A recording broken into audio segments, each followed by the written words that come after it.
بسم اللہ الرحمن الرحیم الحمد للہ وحدہ والصلاة والسلام على من لا نبی بعدہ اما بعد فاعوذ باللہ من الشیطان الرجیم بسم اللہ الرحمن الرحیم الذين يؤمنون بالغيب ويقيمون الصلاة ومما رزقناهم ينفقون صدق اللہ العلی العظیم۔ محترم سامعین، اللہ رب العزت اس آیت کریمہ میں ارشاد فرما رہے ہیں کہ وہ لوگ جو ایمان لائے غیب کی باتوں پر، غیب پر ایمان رکھتے ہیں اور نماز قائم کرتے ہیں اور ان چیزوں میں سے جو ہم نے ان کو دیا ہے اس میں سے خرچ کرتے ہیں۔ سورہ بقرہ کی آیت نمبر تیسری آیت ہے، جس میں اللہ تعالیٰ نے متقیوں کے 3 اوصاف بیان کیے ہیں۔ نمبر 1 غیب پر ایمان رکھنا، نمبر 2 نماز کو قائم کرنا، نمبر 3 راہ خدا میں اللہ کی دی ہوئی نعمتوں میں سے مال خرچ کرنا۔ ایمان بالغیب کے بارے میں چند اہم ترین باتیں پیش کی جا رہی ہیں۔ جس کو ایمان نصیب ہو جاتا ہے، جس شخص کو بھی، جس بندے کو بھی ایمان نصیب ہو جاتا ہے، اس کے دل کو اطمینان اور روح کو تسلی نصیب ہو جاتی ہے۔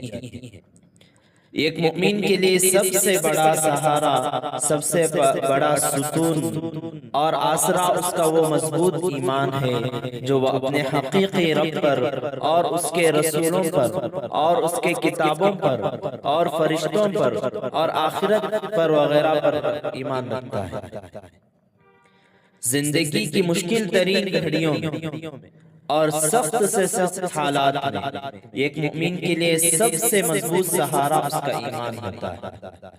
شک، تردد اور تذبذب سے بالا تر ہو کر وہ اپنی زندگی بسر کرتا ہے، وہ اپنی زندگی گزارتا ہے۔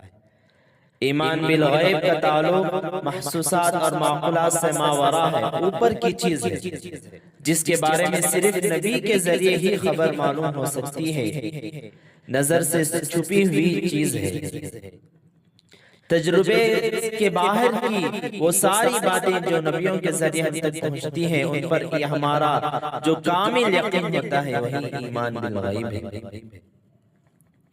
انبیاء کرام علیہ السلام کے ذریعے حشر و نشر کے احوال، جنت کے احوال، فرشتوں کے احوال، حوروں کے حالات، قیامت، جنت، دوزخ، پل صراط، میزان وغیرہ سے متعلق ساری معلومات جو ہم تک پہنچی ہیں، ان سب کا تعلق ایمان بالغیب سے ہے۔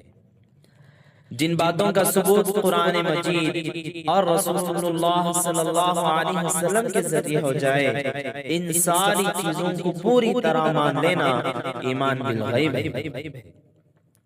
ایمان کے میدان میں اپنی سمجھ، اپنی سوچ، اپنی فکر اور اپنی عقل کو اللہ اور اس کے رسول صلی اللہ علیہ وسلم کے اقوال کے تابع رکھنا چاہیے، اسی وقت آدمی مومن کہلاتا ہے۔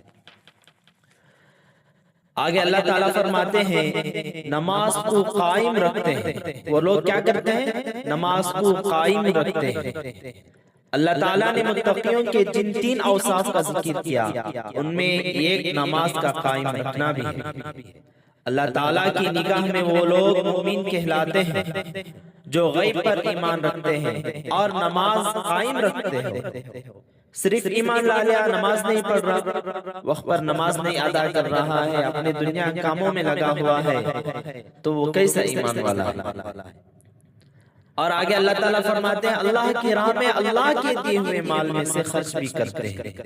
آج ہم متقیوں کے دوسرے وصف اقامت صلاۃ پر چند اہم ترین باتیں بیان کرتے ہیں، جس میں اللہ تعالیٰ فرما رہے ہیں یقیمون، یعنی وہ نماز قائم رکھتے ہیں۔ اقامت کے معنی آتے ہیں عربی میں کھڑے ہونا، یا اس طرح سیدھے کرنے کے ہیں کہ اس میں کوئی ٹیڑھا پن باقی نہ رہے۔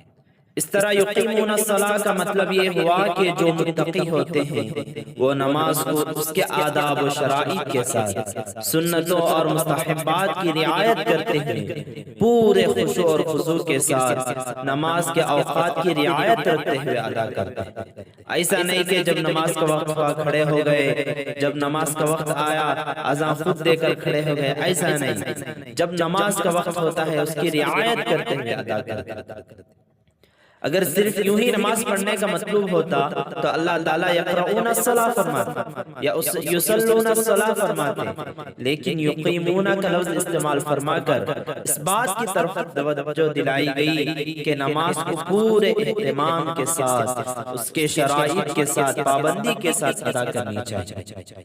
نماز کو قائم کرنے کا حکم قرآن مجید میں بہت جگہ اللہ تعالیٰ فرماتے ہیں، کہیں اقیم الصلاۃ اور آتوا الزکاۃ کے الفاظ سے ارشاد فرماتے ہیں، تو کہیں اقیم الصلاۃ لذکری فرماتے ہیں، تو الذین هم فی صلاتهم خاشعون، اور تو کہیں فرماتے ہیں الذین هم فی صلاتهم دائمون۔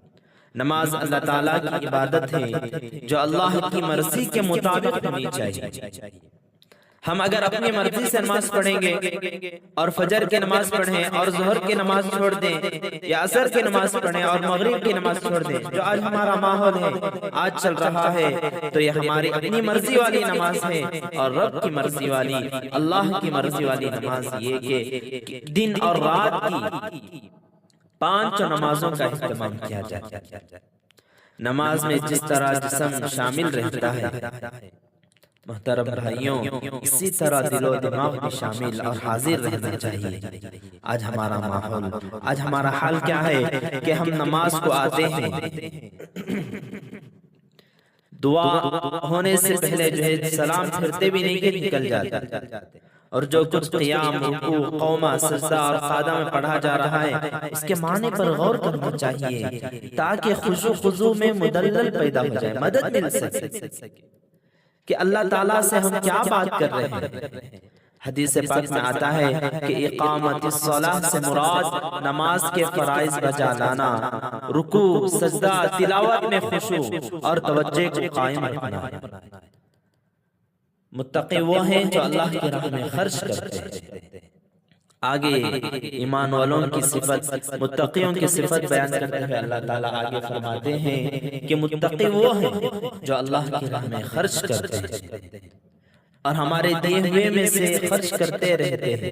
اللہ کی جو نعمتیں ہمیں حاصل ہوئی ہیں ان نعمتوں کو جو ہے اللہ کی راہ میں، نیک کاموں میں، خیر خواہ کے کاموں میں جو ہے خرچ کرتے ہیں۔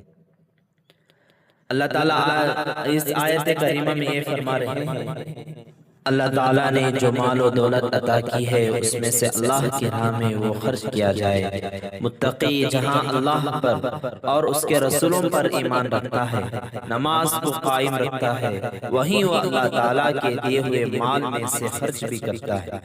متقی کے لیے صرف ایمان اور نماز کافی نہیں ہے، بلکہ متقی جہاں ایمان اور نماز کے ذریعے اللہ تعالیٰ کو راضی کرتا ہے، وہیں اللہ کی مخلوق پر خرچ کرتے ہوئے بھی اللہ کو راضی کرتا ہے۔ قرآن مجید میں عموماً جہاں جہاں نماز کو قائم رکھنے کا حکم دیا گیا وہیں زکوٰۃ ادا کرنے کا حکم دیا گیا ہے۔ وَمِمَّا رَزَقْنَاهُمْ يُنْفِقُونَ میں ساری مالی عبادتیں داخل ہیں، چاہے وہ زکوٰۃ ہو یا صدقہ و خیرات ہو۔ اللہ کی راہ میں جو مال خرچ کیا جاتا ہے وہ دراصل اللہ تعالیٰ ہی کا دیا ہوا، اسی لیے اللہ تعالیٰ نے فرمایا وَمِمَّا رَزَقْنَاهُمْ يُنْفِقُونَ، اور ہم نے جو دے رکھا ہے اس میں سے وہ خرچ کرتے ہیں۔ یا ایھا الذین آمنوا انفقوا مما رزقناکم، اور ایک جگہ اللہ تعالیٰ فرمایا وانفقوا مما رزقناکم من قبل ان یأتی احدکم الموت، تم خرچ کرو جو کچھ ہم نے تم کو دیا ہے اس میں سے پہلے کہ تم کو موت آ جائے، اس سے پہلے کہ تم پر موت آ جائے، اس سے پہلے جو ہے اللہ تعالیٰ کے راہ میں خوب خرچ کرو۔ اگر خرچ کرنے والا اس تصور سے اللہ کی راہ میں خرچ کرے کہ یہ میرے رب ہی کا مال ہے، اسی کا دیا ہوا ہے، تو غرور، گھمنڈ جیسے بدترین گناہ سے وہ بچ سکتا ہے۔ یہاں ایک بات یہ بھی یاد رکھیں کہ خرچ کرنے سے مراد صرف مال و دولت ہی نہیں، اس لیے کہ رزق کا معنی صرف مال و دولت اور کھانے پینے کی اشیاء نہیں، بلکہ اس رزق کے دائرے میں علم و حکمت بھی داخل ہے، فہم سلیم بھی داخل ہے۔ اس طرح اگر کوئی عالم اللہ تعالیٰ کے دیے ہوئے علم میں خرچ کرتے ہیں، یعنی لوگوں تک پہنچاتے ہیں، اس بات کو صحیح علم لوگوں تک پہنچاتا ہے، تو وہ بھی اس فہرست میں داخل و شامل ہے۔ جو متقی ہوتے ہیں وہ اپنا مال اللہ کی راہ میں خرچ کرتے ہیں، اور جو لوگ اللہ کے دین کی مخالفت اور دیگر گناہوں میں اپنا مال خرچ کرتے ہیں اور بے جا اسراف کرتے ہیں، وہ اللہ تعالیٰ کی نگاہوں میں متقی نہیں بلکہ فاسق ہے۔